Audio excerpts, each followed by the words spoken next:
time for KP Video News.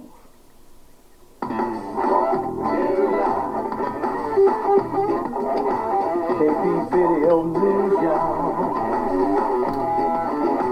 KP Video News, y'all. KP Video News, y'all. That's right, folks. Time for KP Video News. And I have to say my condolences to all the young people and the families of the young people that lost their lives this past weekend, going to an overcrowded, extremely overcrowded concert in Texas, Travis Scott Drake concert. And from the videos that I saw, you know, the concert event was set up, looked like it was an outdoor concert. However, they had this fence set up, and when you have stuff like that going on, you have a lot of people that can't afford to go to these things because they have priced some of this stuff so outrageous that, you know, the average person just can't afford to go. But these kids wanted to go, so they stormed the concert, broke down the fence, and in the process of doing that, a lot of kids got trampled on, stampeded on, and there's various other reasons why some of these people lost their lives. But my condolences to them. Anyway, on with the show. We got Julius Jones. Well, let me try to give you a little background on who Julius Jones is first. Julius Jones is actually scheduled to be executed on the 18th of November for a murder that he said he didn't commit, and now he's seeking clemency. And you know, he was sentenced to death in Oklahoma, and so they tried to plead his case, and he didn't plead his case to the state pardon, Oklahoma State Pardon and Parole Board. And in a clemency hearing on Monday, less than 3 weeks before he's supposed to be executed, Monday's hearing today is a matter of life and death for Julius Jones, and convicted of the 1999 murder of Paul Howe, whose sister and 2 young daughters were present when he was shot in the driveway of his parents' home. But Jones, his attorneys and advocates, among them high-profile celebrities, insist he's innocent. For nearly 2 decades, Jones has been on death row for a crime he did not commit. His clemency petition states, because of fundamental breakdowns of the system tasked with deciding his guilt, including ineffective and inexperienced defense attorneys, racial bias among his jury, and alleged prosecutorial misconduct. So, you know, millions have voiced support for Jones. Jones' case has attracted widespread attention in the past due to the ABC documentary series The Last Defense, which spotlighted his case in 2018. The support goes beyond his family and celebrities. More than 6.4 million people have signed the Change.org petition asking the governor of Oklahoma, Kevin Stitt, to prevent his execution. And, you know, his younger sister, Antoinette Jones, stated that it means a lot that they're not alone anymore. It means we can kind of breathe a little bit easier knowing that other people are willing to fight for his brother's release and clemency. And appreciate that we have help now. He said it's been because that's help they didn't have, and it's been 22 years. Saying it was 22 years ago. And it was echoed by C.C. Jones Davis, the director of the Justice for Julius campaign, which aims to raise awareness of Jones' case and lobby for clemency. Before the last defense, she said there weren't many people aware of Jones' case, but she believes the broad support today has made a difference. And I don't know where we would be, she stated, if it wasn't for all the support and people fighting for Julius. And Julius Jones supporters are hopeful that today's hearing would take place before the same parole board that recommended in September Jones' sentence be commuted to life in prison without the possibility of parole, but a week later, an execution date was set by the Oklahoma Court of Criminal Appeals, prompting a clemency hearing. So the state board had already approved that his sentence should be commuted to life. However, a week later, ultimately the decision for clemency lies with the governor, who said in a letter to the parole board last month that he would not make a decision based on their recommendation. For Jones' sentence to be commuted, saying instead a clemency hearing would be the appropriate venue for his case to be considered. And this is what the governor said: I am not accepting the pardon and parole board's recommendation to commute the sentence of Julius Jones because a clemency hearing, not a commutation hearing, is the appropriate venue for our state to consider each death row case. And so this is serious issue here going on. Serious issue going on. And so regardless of what happens today, Antoinette Jones stated that she's keeping the Howell families in her thoughts while she's hopeful the parole board will recommend clemency for her brother. I'm also praying for the Howell family, because I know it's going to be very hard on them, and it's going to be very hard on everybody, because they're going to have to relive this all again, just like my parents are going to have to relive it all again. I'm mindful of that because it was a senseless murder that happened to Mr. Paul Howell, Antoinette Jones stated, and we never forgot that, and they never will. It's like really crazy. So anyway, like I said, fast forward to yesterday, they had a big gathering in Tulsa, Oklahoma, urging the governor to grant him the clemency, and it was thousands of people had showed up. And so, hey, the governor has said that he will not talk about the death penalty case until the decision is made. And more recently, still said he's not ready to say when he would be ready to decide. So all this stuff is going on, folks. A lot of stuff going on in the world today, and we just have to be vigilant and know that just these things happen, man. They happen all the time. And here's a man here. Well, let me see. I think I had another story that I kind of liked. There was a little bit better than that. Let me see here. I'm gonna go with this story here first. So they have a video shows a Chicago cop fatally shooting a man after the 911 caller reported that the man was being attacked with a knife by his wife. Let me state that again. The 911 caller reported that this man was being attacked by his wife.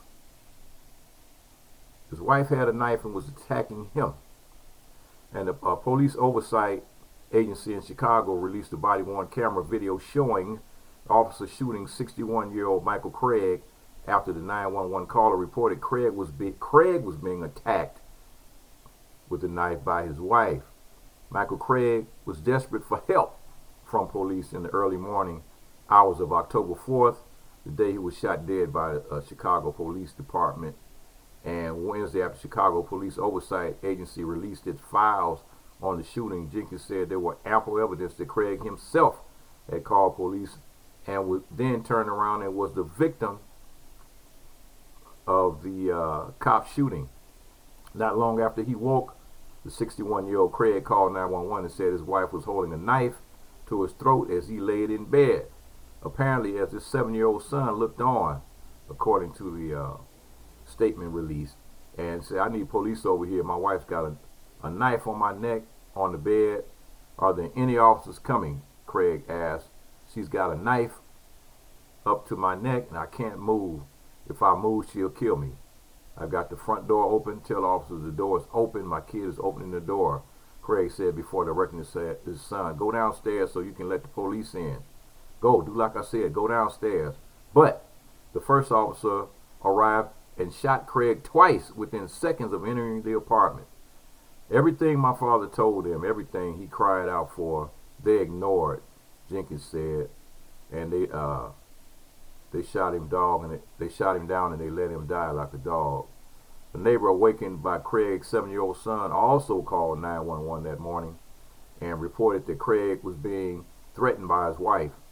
Craig's son was waiting on the sidewalk when the officer arrived, and the boy told him that his mother had the knife and his father had been the one who told him to call the police.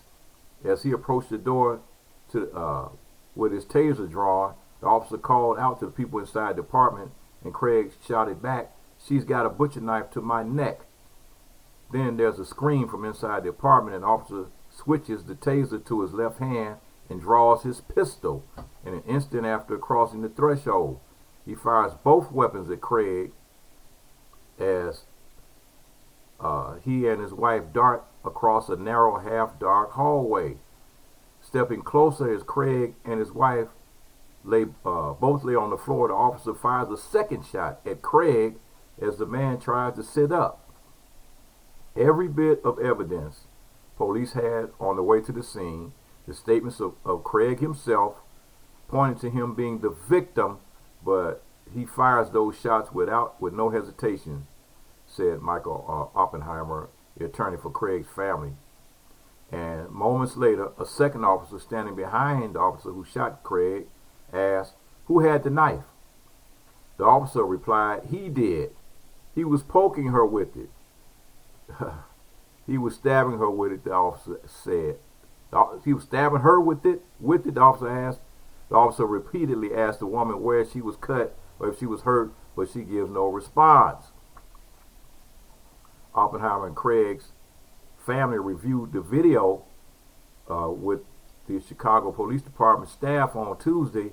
He said it did not appear clear that Craig was holding the knife as the officer opened fire. There was no sign that he was holding a knife. It was on the floor behind him, closer to her, Oppenheimer said, adding that Craig had been stabbed at least 4 times while Craig's wife was unhurt. He was the victim here, and they knew that. They made him a victim again. The day after the shooting, Deputy Chief Muhammad told reporters that officers were dispatched to Craig's address after getting a call about a domestic disturbance between a man and a woman.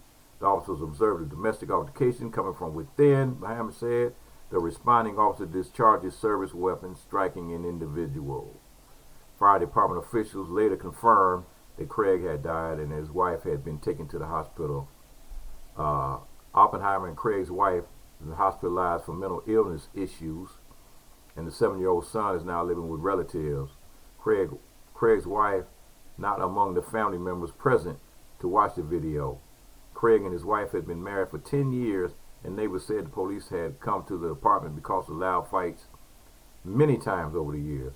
Craig's wife was arrested in 2016 after stabbing him, but those charges were dropped. A police report released states that there were 3 past incidents of domestic abuse. In a use of force report, in the section listing on the subject's actions, the officer checked the boxes for did not follow verbal directions and physical attack with the weapon. In the reasons for response, the officer remarked, defense of a member of the public and subject armed with the weapon. An officer is on administrative duty per department policy. An officer involved shootings, and the Chicago Police Department is investigating. Ongoing investigation. So here we have a person that calls the cops for help. Once again, calls the cops for help and ends up dead. Wow. That's crazy. Crazy, crazy, crazy.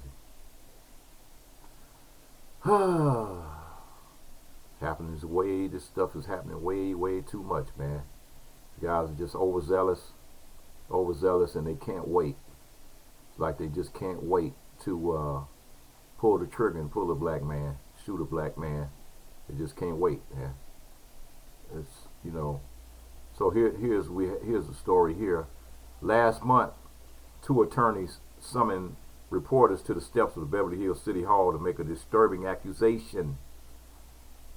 Police had deliberately targeted black shoppers along the city's famous Rodeo Drive.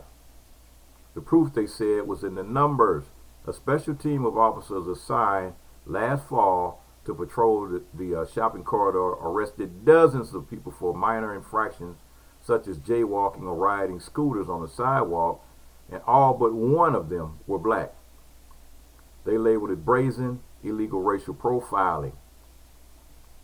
The closer examination of Beverly Hills Police Department Rodeo Drive team offers a more complicated picture of the operation, shedding light on how it started and raising new questions about why the overwhelming majority of the people arrested were black. 90 people were arrested by the unit. 80 of them were black, 4 were Latino, 3 were white, 2 were Asian, and 1 was classified as other, according to the department's figures obtained by the Times. And police have not explained why the operation targeted black people to such a degree. A special detail was supposedly formed amid complaints over what residents and shop owners said was a criminal element on Rodeo Drive, and was tasked with curtailing loud music, gambling, double parking, illegal street vending, and marijuana smoke drifting into stores, according to police documents. A few of the people arrested for quality of life infractions like the ones that Lois highlighted. One person, for example, was arrested for smoking in a prohibited area, and 3 for filming without permits. The team's focus, however, quickly changed to shoppers who officers suspected had come to Rodeo Drive for spending sprees with money they received from an elaborate scheme to defraud the state's unemployment system.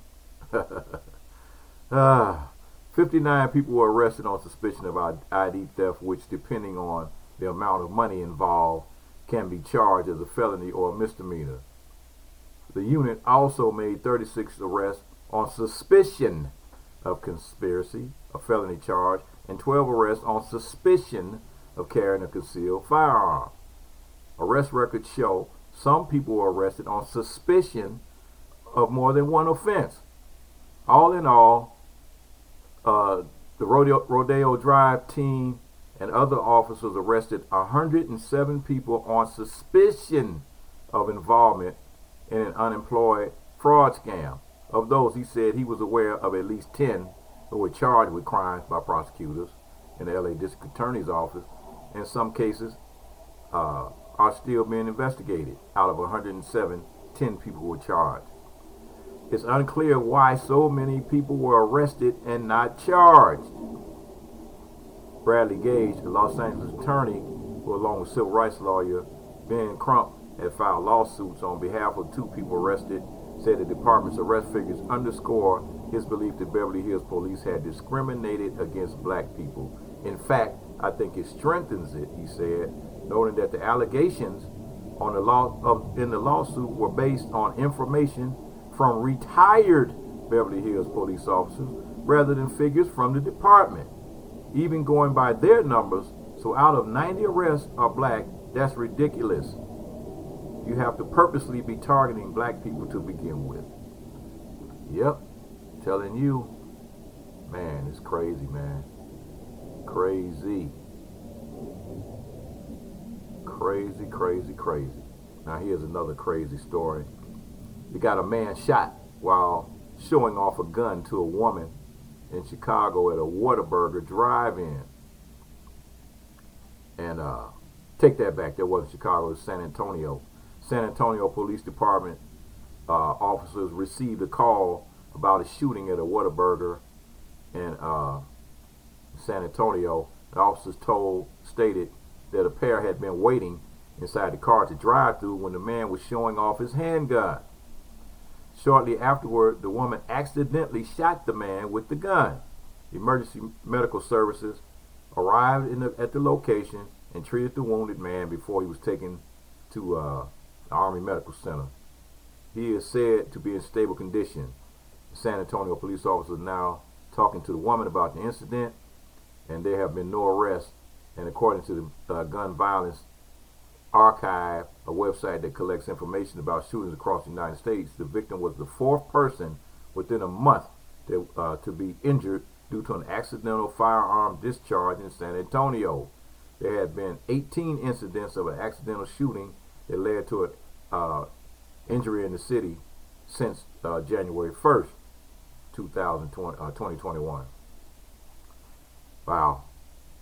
I'm telling you, man, as of November 1st, there had been 1,693 unintentional shootings in the United States since the start of 2021. Last year, Gun Violence Archive recorded 2,315 cases of unintentional shootings, the highest figure in the 7-year review. Wow. Telling you, man. So, and they also mentioned the Chicago police officer accidentally shot 2 others during a struggle with the suspect. So when officers surrounded the suspect outside a gas station, this story here, was previously reported that officers saw a car that was wanted in connection with a murder in the block of South Shore Drive. When officers surrounded the suspect outside a gas station, a struggle ensued and led to an officer accidentally shooting his colleague. The cop accidentally shot another cop. Chicago Police Department, David Brown said in a meeting, one of our officers who has his handgun out during a struggle has an accidental discharge of his weapon, lightly striking 2. So he shot 2 police officers. One cop shot 2 other officers in a Keystone Cop incident. Brown added the officer fired his weapon once, and that one colleague was struck in the arm while the other was hit in the shoulder. He added it was likely a bullet passed through one of the officers before it struck the other. So, you know, if you're gonna be out there, man, you know, go to the shooting range and practice.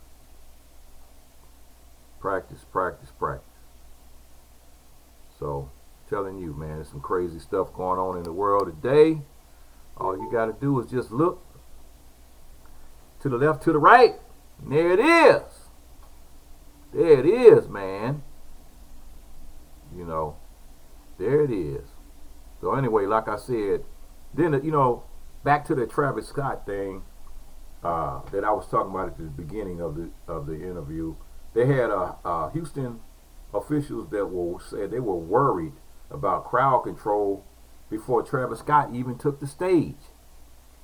So concert organizers and Houston city officials knew that the crowd at the music festival playing by Scott, a favorite local rapper turned megastar, could be difficult to control, and that's what happened 2 years earlier when he had the concert, and the same thing happened again.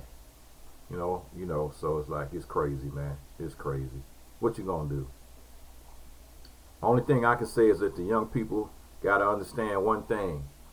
When it comes to having black concerts inside large venues for young people, you can pretty much kiss all that goodbye due to this incident that happened here. Even though it wasn't like people just started shooting or anything, it was just, like I said, it was people that, you know, it was a stampede, man. It was a stampede, and a lot of people got crushed. Rest in peace. That's right, folks. And you know what time it is? You know what time it is. Time for KP Video News.